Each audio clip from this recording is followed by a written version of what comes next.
Su mokymo plauk programa dirbu jau nuo 2016 metų ir šiandien jau turime 3. pamoką, kur jau vaikai po truputėlį pradeda pagauti mūsų tą sistemą ir ko mes iš jų norime. Tai jau po truputėlį tenka dirbti jau vis lengviau, taip pavadinkim.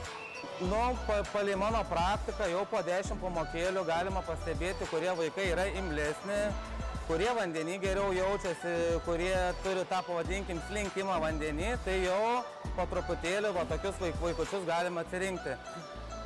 Šios programos, manau, pliusas yra tame, kad mes galime truputėlį atrasti daugiau tų talentų ir po šios programos, tarkim, paprašyti vaikų, kad lankytų ir plaukimo jau ir būrelį. Tai tokių vaikų tikrai atsiranda ne vienas ir ne du.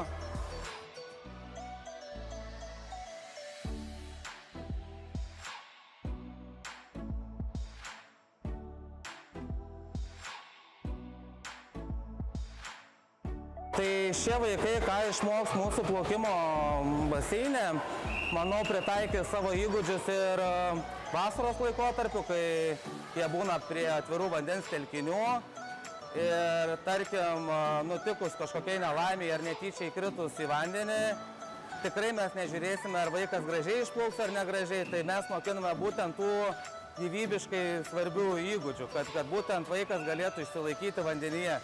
Ir šio projekto tikslas yra, kad kiekvienas vaikas galėtų nuplaukti pirmyn ir atgal be pagalbinių priemonių. Tai yra 50 metrų. Tai tiesiog dirbom ir stengiamės.